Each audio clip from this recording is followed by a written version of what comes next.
On behalf of the WashU Alumni Association, I'm excited to welcome you to today's panel discussion, Rethink: Smashing the Myths of Women in Business.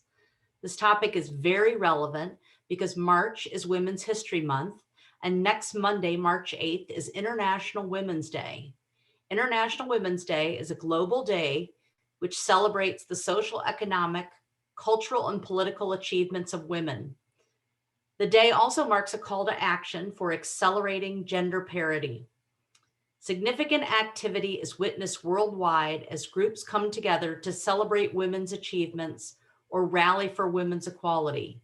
We are going to celebrate some women of achievement during today's event. Before we begin, I'd like to explain the format for today's session.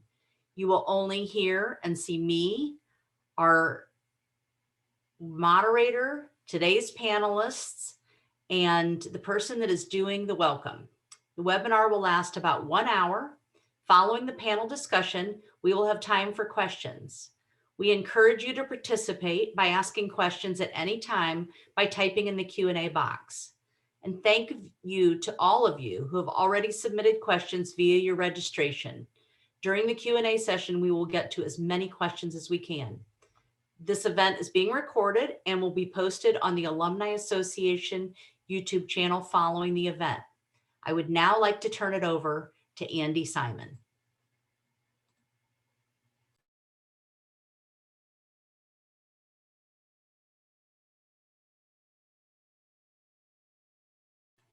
Here we go.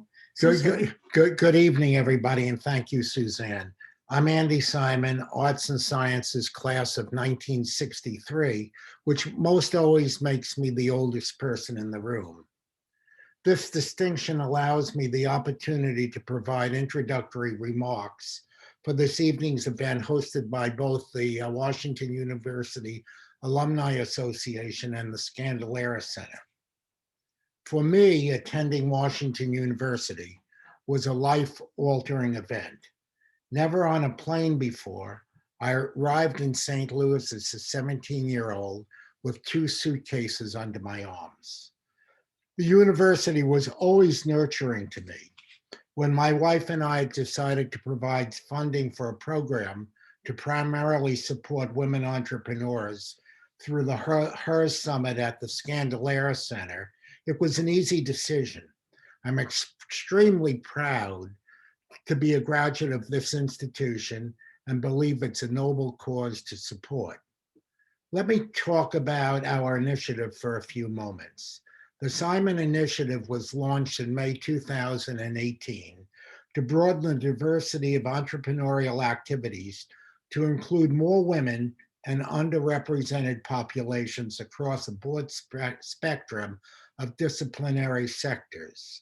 The initiative is supported by 3 strategic pillars: access facilitated through resources, materials, and events that give women and minority entrepreneurs the information needed to take their ideas and businesses to the next level. Connect women and minority entrepreneurs with mentors who are experts in the area of entrepreneurship, innovation, advising, and investing to build a diverse community, and to train minority and women entrepreneurs to be confident in their ideas and explore opportunities. Over the last 3 years, this initiative has provided numerous events and mentorship opportunities through helping entrepreneurize summits and panels and specialized workshops like Power Her Pitch. The Simon Initiative has also catalyzed skill and capacity building within the Scandalera's team, strengthening all the center's programs and resources. Now, let me talk a little bit about the moderator of this program, my partner and wife for 50 plus years. While she did not get her undergraduate or graduate degrees from Washington University, she feels a very strong connection to the university as I do. Yet, about 15 years ago, she spent a semester on campus as a visiting professor teaching entrepreneurship to liberal arts undergraduates.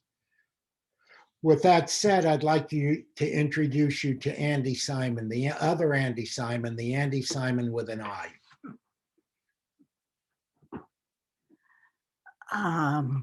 Good. I'm watching the chat, so forgive me. I wasn't sure if it was something I was supposed to do or we're doing just fine. And thank you for all of you who have come. I am the other Andy Simon, and it's truly an honor to be here. I do feel like an alum. I want to thank Suzanne Wackraft and Mandy Ray, Tu Lustri, and Jessica Weldon from the Scandalera Center. All of you have been very helpful and very supportive. But the book and the conference for tonight, the panel for tonight, came about a little bit with an origin myth. So let me tell you a little bit about my own involvement at WashU and how it led to Rethink, Smashing the Myths of Women in Business. When I taught with Henry Biggs here, entrepreneurship to arts and science students, I would bring in entrepreneurs. And their stories were always well received. They were memorable. In the stories that we share, and I'm an anthropologist, we listen to stories, it helps us set the context. What was happening was that they were picking apart the stories and understanding the experiences of these entrepreneurs even better than any kind of article might tell. Then, when Andy and I formed the Simon Initiative, I began to listen to the women at the HERS summits. And these were wonderful events. But what I heard was that they all wanted to be like Maxine Clark, not Sheryl Sandberg. And Maxine Clark is one of the gifts to us of the HERS Summit. Maxine wrote the foreword to the book. She smashed the myths of retail. Think about what she did. Instead of going in to buy a bear, you went in and built your bear. And I have a hunch many of us still have our built a bear. So Maxine became sort of that role model, but they kept looking for others. So the origin myth of the book is that I began to think about, could I help? And I started to interview women, whether they could give a gift of their story to the other women who were trying to emulate someone who had done it. It was very interesting as I did over 50 interviews and I began to find some patterns. And as I was sharing them with Andy, he said, you know, these women are really smashing the myths of women in business. I'll say that again, they were smashing the myths. And each of them was telling us a story about how the hurdles didn't stop them. I mean, Evelyn Medvin wanted to be a geoscientist and they said, oh, women can't go in the field. So she did. And Delora Tyler never got listened to when she spoke at a meeting at the Detroit News. So she went and formed her own business. And each of the women became really leaders in their own fields because the hurdles never stopped them. Stephanie Breedlove wanted to be an entrepreneur and everyone said, don't. And so she did. And then sold her business for $50 million to care.com and is now helping other women do the same. Babette Ballinger is here tonight, and she's a chapter in a book, and I'll tell you more about her in a little while. But the book came about, and its purpose was to help others begin to see what they could be. Remember the quote by Marian Wright Edelman, the founder of the Children's Defense Fund. If you can't see it, you can't be it. And so that's really the purpose of this book, was to help people see it. So I took a review, an early one that came out that sort of captures it. And I'm telling you this story because as you're listening, I want you to think about your own stories and the context in which they are in and how you are rethinking your own life's journey as it moves along. And this was one of the first reviews. And he said, I'm a father to a teenage daughter who also happens to be a minority. And there's rarely a day that goes by that I don't worry about what she might be up against when the time comes for her to really, truly spread those wings. Rethink provides hope, not the meaningless type that keeps the sandwich bag floating around in the air, but the hope that's wrapped in actual context and the women who wear it proudly. So I thank him kindly because that's exactly what the book is supposed to do for him, his daughter, and for all of us. You know, books begin to take on a life well beyond the book itself. So tonight, I have three wonderful women here, all WashU alum, who are here to share their stories, and in the process for us to reflect on the context in which they are becoming the best they can be, or have done so many times over. So let me ask, I'm going to start with Liz. Oh, I got to pull a book. Suzanne, we're going to give away 3 books tonight. And now is my time for the first book. Suzanne, how about a book? Our first winner this evening is Lisa Schnall. Yay. So Lisa, if you want to send me your address in the chat to Suzanne Wagstaff, we will make sure to get that out to you. And if you'd like, I'll send you a signed copy with a little note attached. It's become a hot thing I've discovered. So thank you so much. Thank you, Suzanne. Liz, would you like to turn on your video and your sound? Let me introduce you. as you come alive here. And I think we're going to go gallery format so that you can be the speaker in a second. So please meet Liz Antonoli, who received from WashU her BS undergraduate degree in mechanical engineering and a master's in space operations. I have a hunch you know Ray Arvidson, one of our favorite faculty here. Yes, I know. He's just amazing. Well, after meeting Liz, I was in awe of who she is and what she has done, and you're going to be as well. And where she's going now, she is a certified high performance coach. She's the founder of Being Evolutionary, and she'll tell you about that. And she's also the former NASA flight controller for the Space Shuttle and International Space Station Mission Control Centers. A real great combination of Eastern philosophy and Western science, but the context matters. Remember today that women account for only 1 in 4 jobs in aerospace, and that number hasn't changed since the 1990s. Only 26% of computer scientists are women. Only 13% of engineers are women. And female engineers typically earn 10% less than the guys. So Liz, I'm gonna let you tell your story. I don't want to take away your thunder. And then at the end, we'll make some ideas for others who are listening to their stories and make them come alive. Thank you so much, Liz. Thank you, Andy, very much. Interesting statistics too that I wasn't fully aware of. As she said, I'm Liz Antonioli, and I bring together the worlds of rocket science and personal development. I spent 12 years working at Johnson Space Center. I worked for NASA in the shuttle and space station mission control centers, which really was a childhood dream realized for me. I was there right after I graduated WashU. I went straight down to Houston. And so I was there during all the assembly of the space station.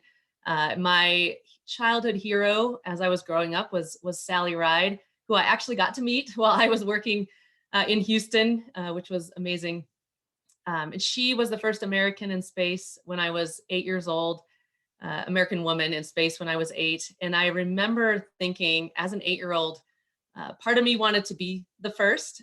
And I also remember thinking, it's really good that it didn't take as long as me being an adult. So there was some awareness of that even at that age. Since my NASA career, I've moved into the commercial space industry, and I currently work for the Sierra Nevada Corporation. We have the Dream Chaser program. I've got a little Dream Chaser over here next to me. This is a vehicle that's currently being built here in Louisville, Colorado. I saw a Denver location scroll through the chat. And we have a contract from NASA to supply cargo to the space station. So as soon as our vehicle's built, we will be launching to do that resupply over several missions. And at Sierra Nevada, I run the cargo integration and mission operations team. So getting from NASA's cargo needs and getting that into our vehicle and onto the station and all the real-time operations is really my focus.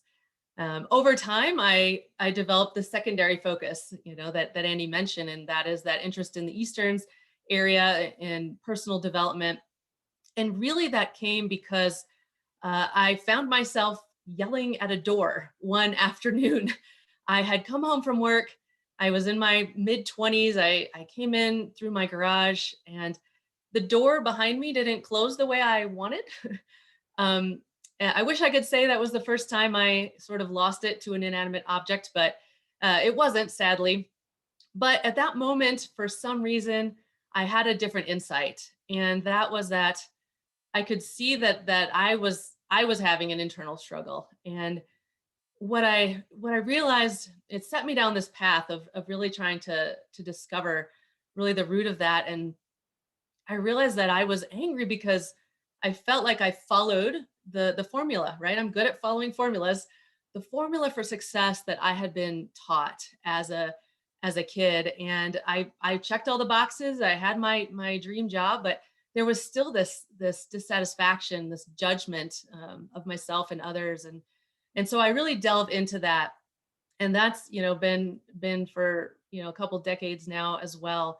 And what I've realized is that the world of science really gives an incredible bridge to the ability to change your life and to bring to fruition the dreams that you have in your mind. And so that is really a passion that I have really built on by creating my company, Being Evolutionary. And so I found a lot of engineers over in my career that really want that, really want to learn about how life works and how to create more of what they want. But perhaps the way they've been introduced into the more personal development world has been a little too esoteric or that kind of woo woo. So I really take the scientific formulas and I bring them right into your life. And so that's what my company's founded on. I do certified high performance coaching, and I find that it's a really good blend for the analytical mind. So I think that's my story. I'm in Boulder, Colorado, and I live here with my wife and our 4-year-old. Hopefully you won't hear him during our talk. Liz, I loved your story because on the one hand, you have all the science and all the technical stuff. And on the other hand, you found a balance in life between both parts. But I also love that there was an aha moment, an epiphany, and that door not closing. I'm a big believer in serendipity.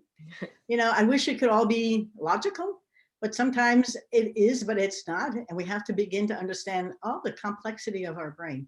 Terrific. Thank you so much. We'll talk some more. I'd like to go to Tiffany now.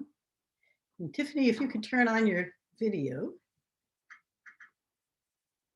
There you are. And I'm sure you're going to go into speech mode right here, the speaker mode. Let's see. Tiffany. So Yes. I'm going to introduce Tiffany, and I think the guys are going to bring you up onto our screen. Thank you for joining us today. Tiffany received her undergraduate degree from Dartmouth College with honors and her Juris Doctorate degree from Washington University in St. Louis. In addition to being a co-founder and co-creator of Diverse Attorney Pipeline Program, DAP, which he'll tell you more about, I am sure, Tiffany believes that empowering and preparing diverse attorneys to conquer big law is critical to solving the legal profession's longstanding diversity and inclusion issues. And Tiffany actually knows Andy Kramer, who's a chapter in my book, who was told when she was a kid, don't be a lady lawyer. Nobody likes lady lawyers. Oh, you'll never be successful. It's interesting, but the context, let me share that with you. Remember that 37% of lawyers in the US are now women, 400,000 of them. Of all the attorneys, 1.5 million or so, only 5% of the lawyers are African-American, 5% are Hispanic, and 3% are Asian. The percentage of women of color partners remain stuck below 4%. Number of women who are not partners, it's just an interesting world to be in. Women of color face the highest rate of attrition from law firms, which struggle to create inclusive cultures where the contribution of women of color are recognized and rewarded. While I'll let Tiffany tell you more about her own life's journey, I want to just recognize some of her recognition. Tiffany is a corporate lawyer with a background in finance and restructuring. She's been recognized as the 2015 and 16 Rising Star by Illinois Super Lawyers. She's a top attorney in corporate bankruptcy and restructuring by the top 100 Black lawyers, one of the National Bar Association's 40 under 40 Nation's Best Advocates in 2015, a 40 under 40 Illinois attorney under 40 to watch in 2015, and she was part of the inaugural hot list by Lawyers for Lawyers of Color. Tiffany, thank you for joining us today. I'm anxious to hear your story from your perspective. It's really fascinating. Hi, everyone. Good evening. Thank you so much for having me. So I'm Tiffany Harper, and thank you for that wonderful introduction. I am a lawyer by trade. I'll start by saying that I didn't actually think I was going to be a lawyer. I thought I was going to be a doctor. And then I got to organic chemistry and realized that I don't think I want to do this. And so I was trying to figure out what to do. I always was interested in social justice, and I thought I was going to go to law school and fight for Black and brown people in front of the Supreme Court. So my journey to WashU was very interesting. And I will say this, in terms of women of color and mentoring and being able to find a mentor and find a sponsor. When I graduated from WashU in the middle of a recession, I wasn't able to really figure out what was next for me and how to really guide my career. And one thing that was clear to me is that women of color, being women, both women and racial minorities, and sometimes members of the LGBTQ community, is that we had all of these minority statuses, and we didn't know where to find the mentors, where to find sponsors, and how to kind of make this whole thing work, even though we were, we had law degrees, and we were able to get, secure jobs in law firms. And so about 5 years into my legal career, I co-founded an organization, a nonprofit, with the goal to try to increase the numbers for women of color. Unfortunately, the last recession was in 2009. It's currently 2021, and the numbers for women of color are no better than they were in 2007. So there is a great need to continue to increase and grow the pipeline of women of color lawyers and law students. And so I do a lot of critical work in that area. As far as, me personally, and being, having a corporate background, having a finance background, I have continued to just to hone my skills. But I have a grandmother, my grandmother, who is now passed. She picked cotton in Mississippi to get to Chicago on the Great Migration. And one thing she always told us was, whatever you do, someone else propped you up. Someone else helped you. Someone else laid the foundation. Someone else set the tone. Someone else planted the seed. And so whatever you do, you always should be looking to pay it forward. And so a lot of the work I do, especially for women of color, and now being 13 years out of law school, is to continue to pay forward everything that was given to me and that was poured into me. So I hope that during the questions and answer period, I'll tell you more about myself and specifically about my journey, but grateful to be here tonight and look forward to a good discussion. Tiffany, would you like to just share the story of the woman you mentored who got through to Harvard? Sure. So my very first mentee, now more than 10 years ago, she was actually got pregnant and was in college and dropped out and came home to Chicago and re-enrolled. And so we connected, and she said, I don't know how I'm ever going to go to law school. I have a young child. I'm trying to finish my undergraduate degree. And I said to her, I don't think it matters. I think whatever you want to do, you can do it. So we worked together on her essays and her applications. And she said to me, I would love to go to Harvard. It's my dream school, but I don't think I can get in. And I said, you know what, leave that to them. Let someone tell you no. Don't shut the door on yourself, right? And so she applied and got in, and she's a Harvard Law graduate. She's now a practicing lawyer and has been practicing for 7 years. She does civil rights work and litigation. And so she's my very first mentee who, the odds were against her that she would never make it. And she's a Harvard Law School graduate and an attorney. And so it just shows the power of women mentoring women, women pouring into women. There's nothing special I did, but I was a person who was there with resources and help when she needed it. And I know that for women, that's how women succeed. It sounds like you have some teammates there. Absolutely. Unfortunately, one, but I will try to keep him down. No, it's wonderful. I think we've all become much more comfortable to the blended life today. But I thank you for being with us. And I wanted you to share that story, because it's in the stories that our life comes alive. And while you can say, I'm all into mentoring, that story says, let me tell you what happens when we do this. This is terrific. So I'll move on to Babette, and I'll let you take care of your little one there for a moment, and then we'll come back and share some more of our questions and the stories. By the way, the chat is full of, wow, Liz, wow. I'm picking up a little bit of chat here and there, and the audience is very engaged. Thanks so much. Thank you so much, Tiffany. Babette. Hi there. Hi, good evening, and thank you all for having me here. Can I introduce when you? Can I introduce you? Yeah, oh, please, would you? Because I know you well enough, I just want to set the stage for you, but you can jump in. I know you, it's perfectly fine. Here's the story about Babette. Babette and Andy were actually both at WashU at the same time. And I'm not going to tell you the stories they've shared about those experiences, but they were fun. Babette came from Memphis and went to WashU and graduated with a Bachelor of Fine Arts. She will tell you about that's not what I thought, but that's what I did. Babette will tell you her own story with its twists and its turns as she moved up through the fashion and manufacturing industry. And the context is so important because she was doing this as manufacturing moved out of the US. So when she started, about 80% of our clothes were made here. And by 2000, none of our clothes were made here. And so she'll talk about some of the challenges with that.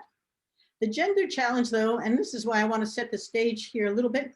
But it's called Bumping Up the Fashion Ceiling, as it's called, the gender challenge in the industry. 78% of the people graduating from fashion schools, Pratt, FIT, are women.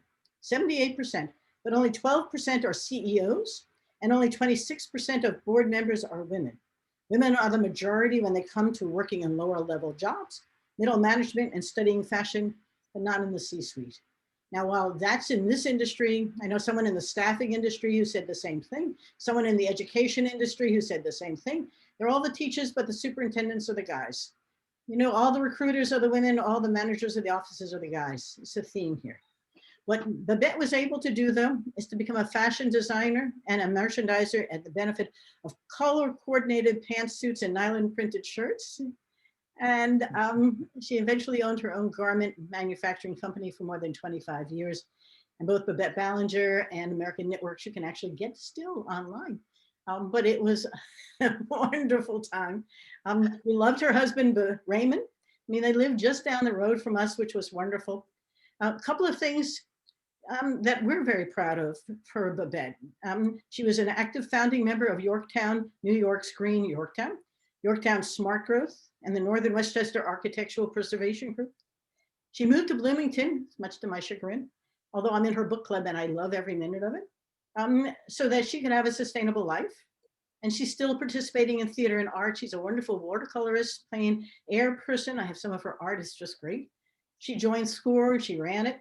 And her first book, called Earthbound, is about the history of her husband's family, but it's really her history too, and she's done her memoirs. I hope I did you the good service, Babette. Please, your turn. Thank you, Andy.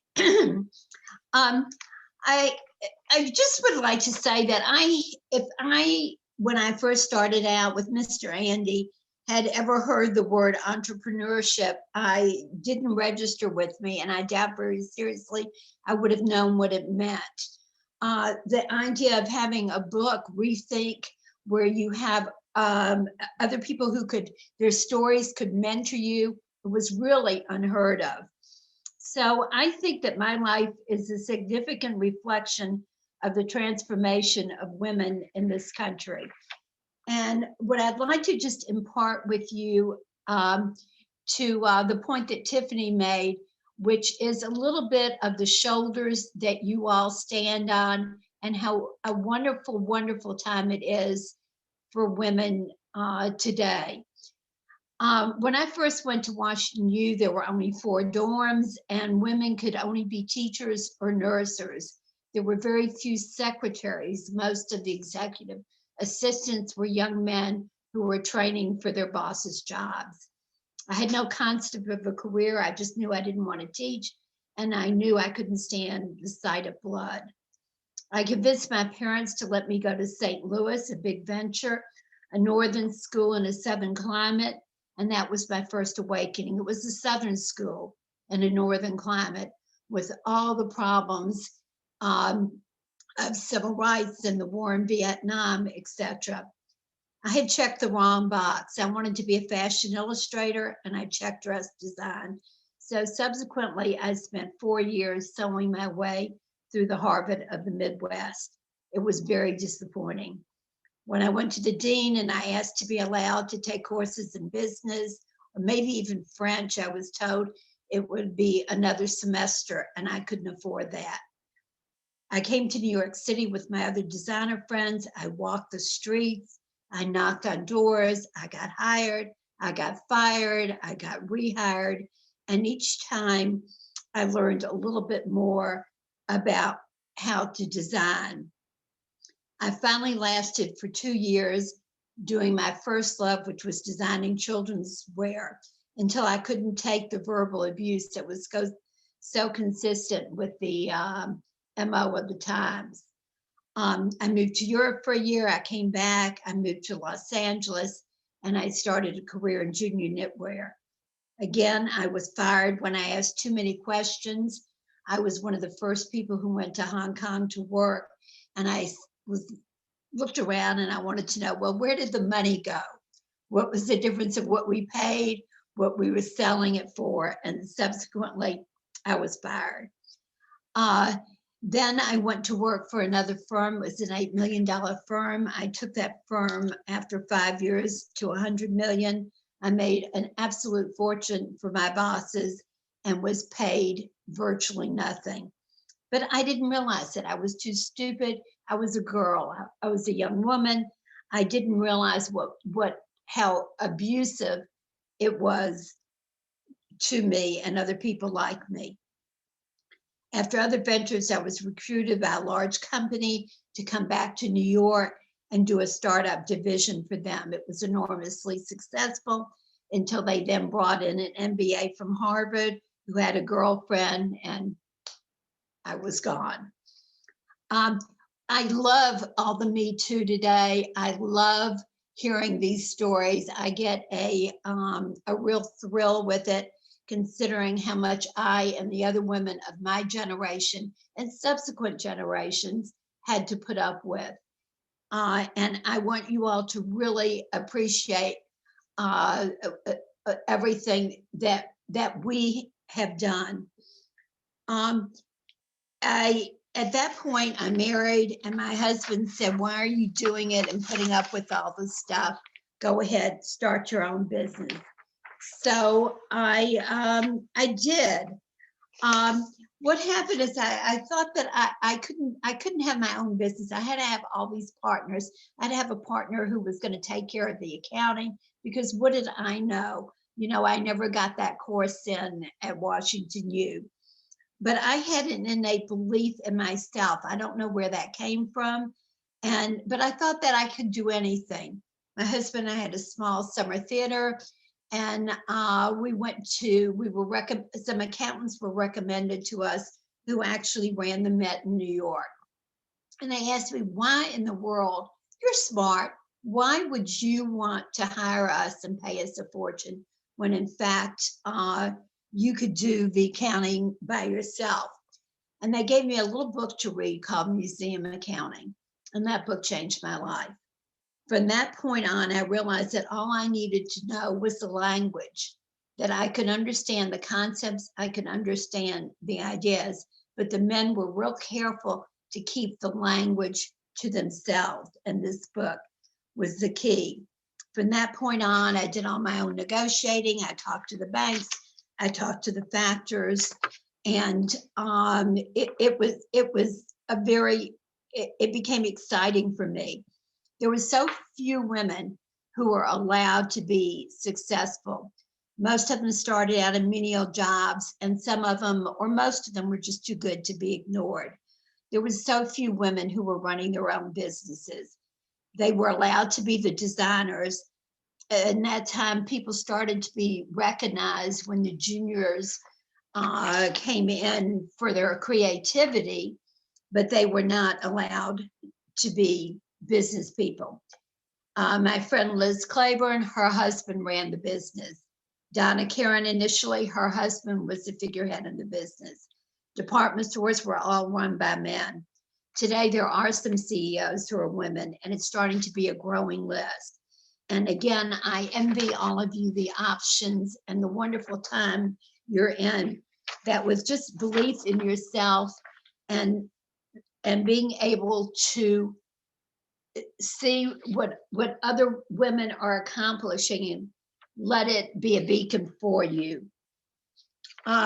One thing I do want to, we're talking about other women. I do want to just remember my friend and my co-designer, Patty Evans, who was a gorgeous Black woman who traveled with me. We waited, the biggest thing I can remember is the day we were waiting for someone in the lobby of the plaza, and the security came over to her and said she had to leave or she would be arrested for being a hooker. So we stand on her back as well. We worked insane hours. We traveled with hard men who emotionally, if not otherwise, abused us. And we were very often put into pretty dangerous situations. You were also very lucky to have the opportunities available to you today to have the centers and the mentors that you have available to you today. And all I can say is take advantage of it and own it. Thank you. You know, Babette, I've written your story, I've heard your story, and each time you tell the story, it touches my heart in new ways. And your passion is incredible.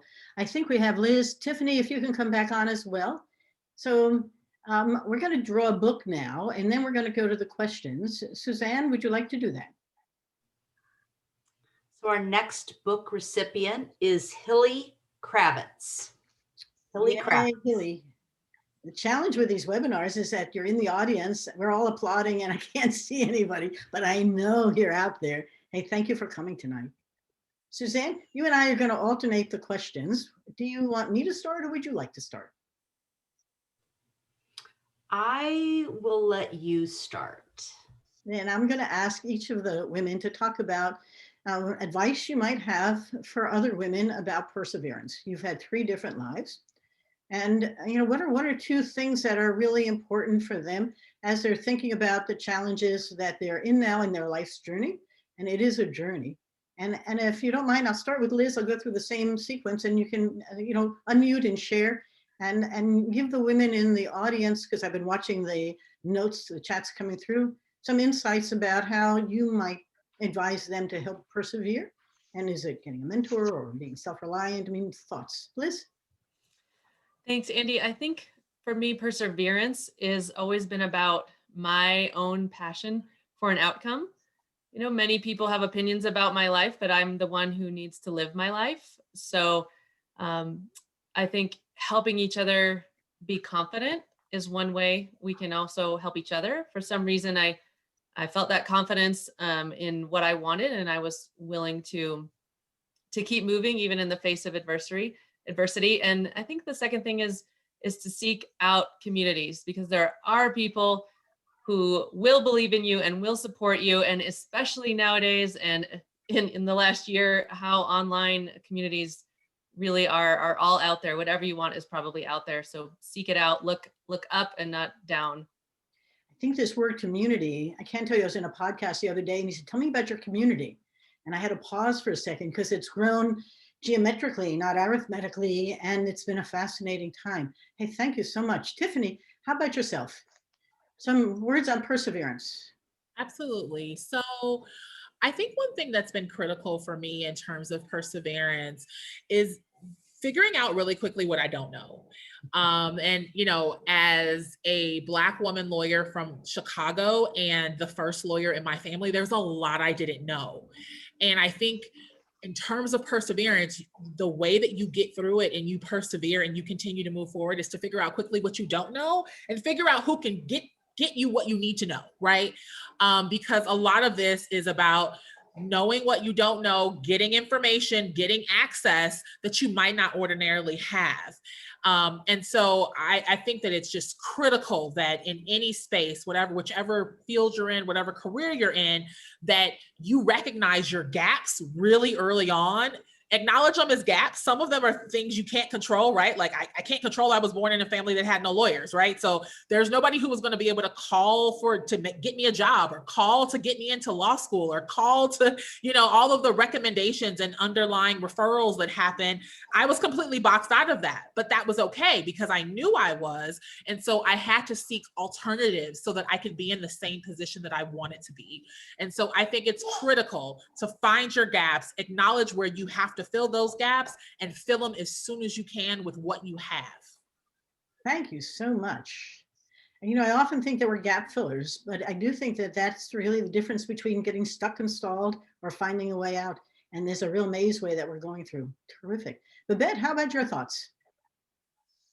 What I would say is most of all to always believe in yourself and your own power, to be able to accept change and always be willing to reinvent yourself. I think that my daughter is 33. She's been through the recession, now through COVID. And the biggest thing that I say to her is that you have to make every day about connecting and learning, and you have to constantly reinvent yourself, and look at it as an exciting thing to do, not terrible. I think women don't like change quite as much because it takes us a while to get where we are. But you know, after a long life, I think change is the thing that's probably the most exciting. I always appreciate the brain hates change, but what else are we going to do? Suzanne, this is terrific. And to your point, Babette, I mean, life's a journey and we don't know what's next, but I know you and I talk about, this is an interesting time for the next phase of it. Suzanne, your question. Do we want to talk a little bit more about mentors or sponsors, or do we want to move on from that question? Oh, we can talk about mentors and sponsors. Can I put it in the context? Several of the women in the book wanted me to specifically talk about men as mentors. And often in the literature, and I know people who say the men get sponsors and that's how they move up, but the women get mentors and that helps them grow, but they don't move. So your perspective, since Tiffany, you're so heavily involved in mentorship, do you want to give us some perspective there? And then, you know, Babette said, I don't have any mentors. I had to figure it out. So let's talk about how do we figure it out as well. Is that okay, Suzanne? Sounds good. Tiffany. Sure. So, you know, I co-founded a national pipeline nonprofit organization for women of color, lawyers, and law students. And of course, mentoring, I think, is critical. I think that your mentor and your sponsor are very different.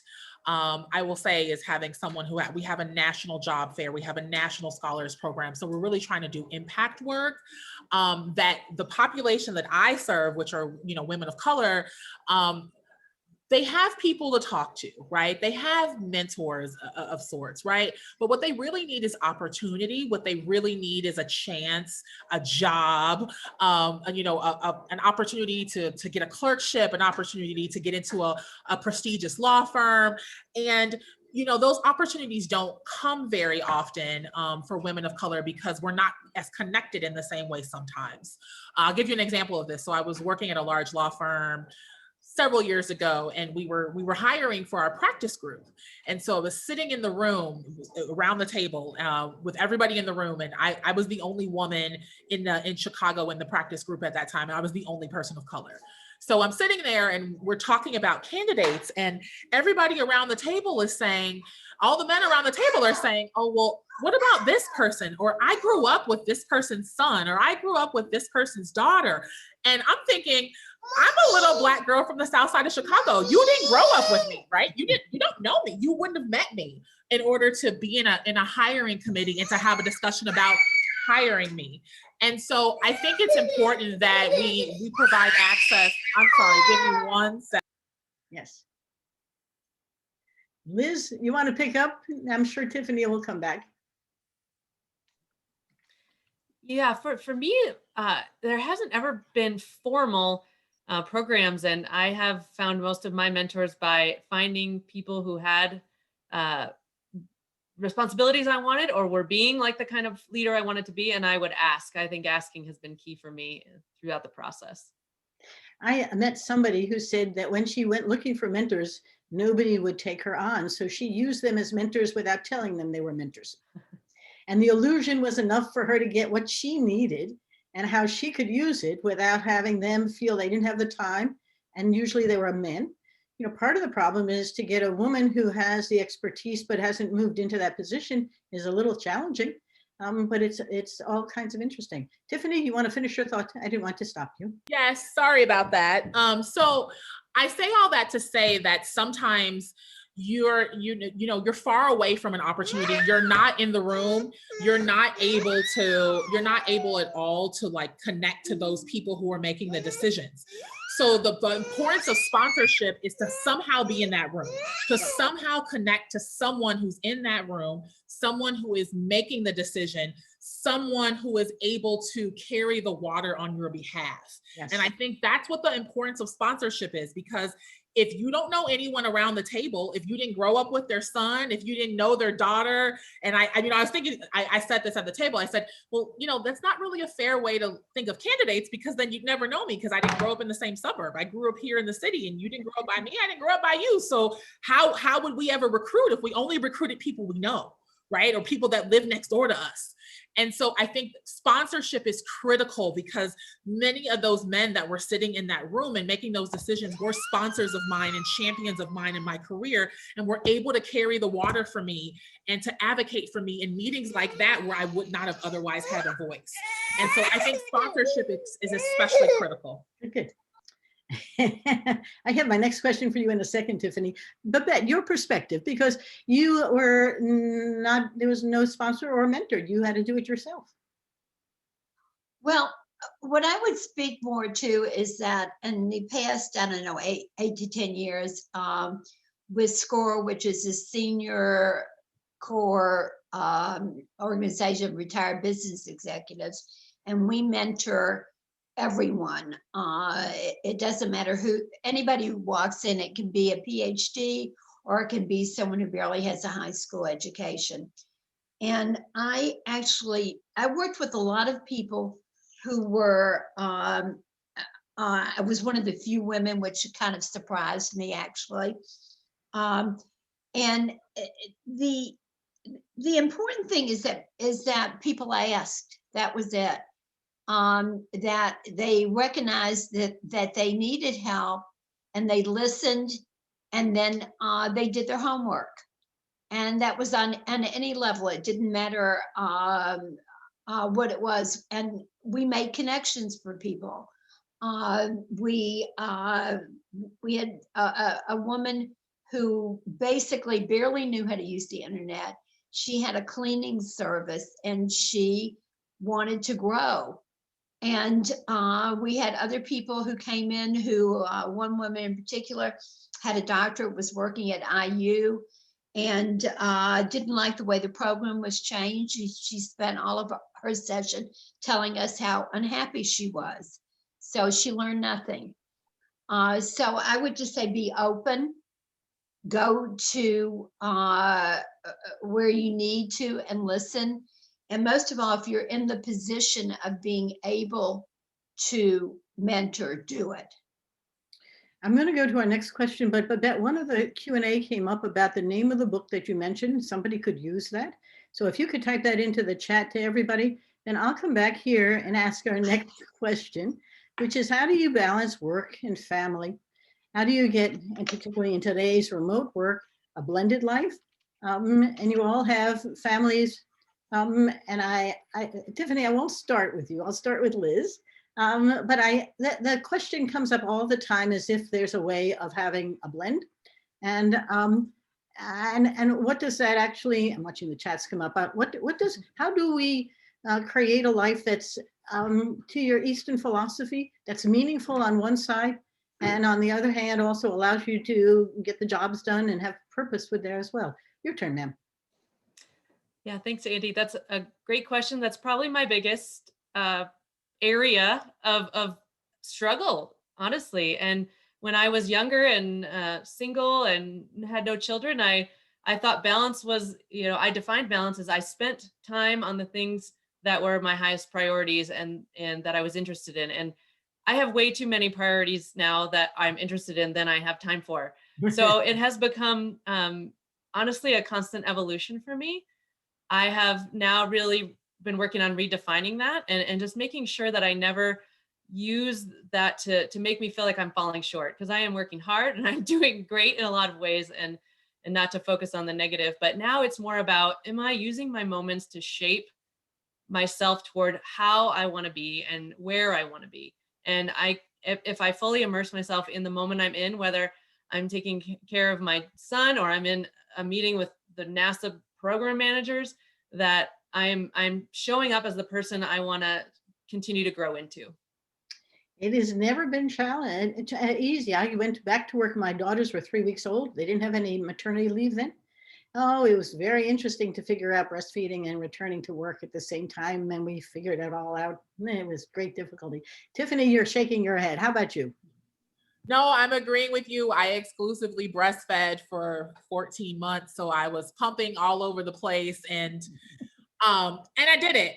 I think for me, like there really is no such thing as balance. I have a 2-year-old son. I'm also divorced. So my situation is difficult in that I'm a working divorced mom with a toddler who, you can't really reason with. I think the thing that I think is important for me, especially because I have a son who I hope will become a feminist one day, is I want him to see me as a whole person. So he sees me playing with him, he sees me cooking, he sees me taking care of him, he sees me on a webinar right now, he sees me working, he sees me doing all of those things. And I don't think that I can really keep them separate, especially during a pandemic, as much as we might want to keep everything separate. And this is our family and this is our work. What COVID showed us is that everything is one. And so I am trying to, within that balance, make sure that I'm doing the things I want to do, make sure I'm making time for myself as a mother, as a woman, and as a professional, but also knowing that I can't necessarily keep everything separate, and that's okay. So Got it. I think you're doing fantastic. But Ben, how about yourself? You raised 2 sons and then Rebecca, and I know how important they all were to you. Rebecca, you're muted. I can read lips, Whoops. but not that well. Okay. I said it's pretty simple. Once you start on this journey, you have your children, you just don't sleep for the next 30 years. You know, and but it's not something you can always be successful at. I remember having date night and trying to do this, one night, 6 o'clock, we'd go to a movie one night during the week. And of course, that's the night that at 5:50, Costco calls with an emergency. So I think that the truth is, if you're in a high powered job, if you're in doing things that are demanding, that the best thing you can do is hope that you can afford help, and that don't be afraid to ask for what you need, but don't also think that it's easy, because it's not, and there's no good formula for it. The mix of women in the book, there are 11 women. Some had partners, some had spouses, some did not, and they all talked about the need for others to share with them the stories, and in some ways it was the storytelling that gave them energy to keep moving along. And sometimes the men were behind them, and sometimes they were with them, and sometimes they weren't men. They had partners like Liz does, and then sometimes they were soulless, and it's complicated. Suzanne, do we have time for one more question, do you think? I was thinking we have time for 2 more. Good. One I want to take from the audience, but before that, I think that we should talk about how women can and should implement self-care to be the best they could be. Great question. Babette, shall I start with you? I think that is extraordinarily important. I think if you don't take care of yourself, you can't take care of the people you need to, whether it's your family, your business, and you have to figure out the best ways to do that. I mean, the simple thing for me, getting my nails done, it made me feel better about myself. And if they weren't, didn't feel good about it. And I think that also was an area that probably emotionally I fell down the most, because when you have children, you take care of them. If you have a partner, a husband, whatever it is, you also have an obligation to be in that relationship, and you want to be. So it's all, I don't have any easy answers for it. It's all a balancing act, but you try to give yourself whatever you can. And if you feel you're losing it, go get help and do it quickly. Don't think that you've got to be omnipotent. I think getting help is extremely important in knowing when and how to before it deteriorates. Liz, how about yourself? Yes, it's huge. I don't think you can be your best if you're not taking care of yourself. And at the same time, it is a huge challenge because there's always someone who needs something. And you have to make it a priority. And I probably go a little bit too far into that edge. I'd like to be more proactive with it, but usually I find myself being a little too, you know what I mean by the face I'm making, and that I know it's time. And just to know what helps you feel calm and grounded. Honestly, if I get an hour at a coffee shop with a book, I'm way more balanced. And ideally, you have support around you, encouraging you to do that. And my wife does that for me for sure. And Tiffany? Thanks, Liz. That was great.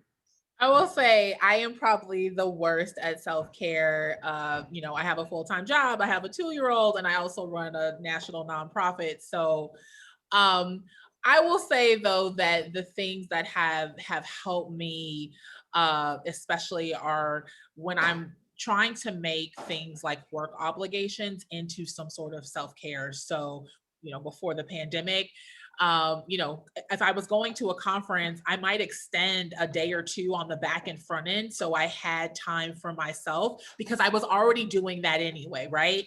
I'm not great at carving out my own time, but if there's some other time where I have to do something for work, or I have to be at a conference, or if I was there in St. Louis live and we were doing this live, I'd probably stay in St. Louis an extra day or two to give myself just space to just sit in a hotel room, go to the spa, just sit there and be and exist because I already had the other obligations. So I'm big on like tacking on self-care to other obligations. That's pretty much how I do it. It's probably not the best advice, but that's what I have. You have a great question here. I'm going to read it, Suzanne, if that's okay.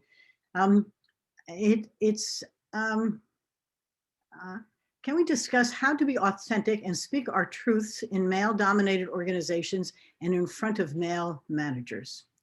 And we had another question that came through in the engineering world. I have a woman who I met recently, and Perry is working on how do we change the conversation between men and women so that it's different. And there's been research in the Times, I guess 2 weeks ago, about even in virtual stuff, when women talk, they think they talk too much. It's a very interesting time. Since you're already up, Tiffany, unmute yourself and talk to me. A thought or two about how do we work in a world of men when you're sitting in that meeting and you're the only woman of color and they're not part of the network, and but you can unmute. Yeah, so for me, I recognize early on that I'm probably not going to fit in most spaces, right? The legal profession is very male dominated. It's very white.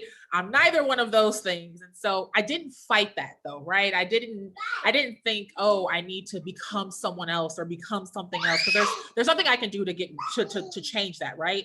And so what I really did was just embrace what was authentic to me, and what I wanted for myself and what I wanted to show people.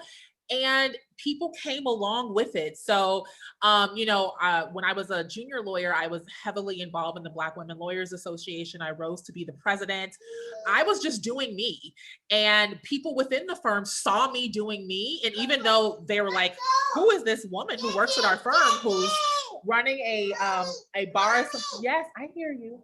Who's running a bar association and who's winning these awards. Who is she, right? I think that helped me because I was not concerned about necessarily fitting in. I was concerned with being professional. I was concerned with being the best lawyer I can be. I was concerned with meeting standards. But in terms of my authentic self, I drove it myself, and people, they really tack on to that. Like, people can respect your authenticity. And when they see it, they're like, wow, I don't know what she's doing. I've never even heard of that before, but I'm going to find out because I'm in a room with her. I work at a firm with her. And so I would say for your authenticity, trying to fit into something that you're not is probably never going to get you there. It's never going to to give people the same feeling as your authentic self, and understand that even if they don't say it, there's someone in the room that probably champions your authentic self, that respects your authentic self, and that, you know, will admire that from afar. And so I'm big on authenticity, especially when you're a woman of color like me, and you're never going to be the majority that's in the room, right? You're no matter what you do, there's nothing I could do to be that. And so I say, you know, find what's authentic to you, what makes you feel good and your heart and soul good, and go with that. Thank you. I couldn't agree more. Liz, how about your thoughts? 1000% what Tiffany said. Was my approach as well. I focused on doing good work and cultivating good relationships, and it was noticed. And I have never been one to put labels onto me. I am a woman, so how I am is how a woman is, and that is really how I approached it, and still do. Well, but I love the idea of, and the word authenticity is a powerful one. Just be you. Be good at what you're doing, and it will come together. Interesting conversations. Babette, how about yourself? Thanks, Liz. I would just add that I'm generally speaking these days, I'm the oldest person in the room, often, and which gives me some perspective or not. And all I know is that my truth is not necessarily somebody else's. And the way I see something, I don't have the right to impose that value on somebody else. So I try to explain clearly where I'm coming from, and try to also give people the space in the room to explain and be where they're coming from. And with some exceptions. Certainly politically, it's been tough these days to do that. But I think that you have to be willing, in order to receive the respect and to be heard, you have to be willing to give it and to hear other people. Terrific. Suzanne, I think we're ready. You guys are wonderful. I wish we could spend more time, but I think we're ready for our last book poll and then our wrap up. So it's time. Suzanne, what do you think? How about Christine Dardette? My apologies Yay. if I'm butchering your last name. If you could just put your name and address in the chat, we will get that out to you. You can send it to me privately. Shall I wrap, or you want to wrap, ma'am? Do you want to give some last minute words and then I can wrap the whole thing up? Absolutely. I want to thank all of you for coming today, and particularly our panelists who inspire me to just do more that we're doing. A book is a book, but in what it does is it goes and it has a multiplier. And so as all of you have been listening, I hope you've been smiling as much as I have about the wisdom that's coming out of women. I think Bob Dylan in the 60s said the times they are changing.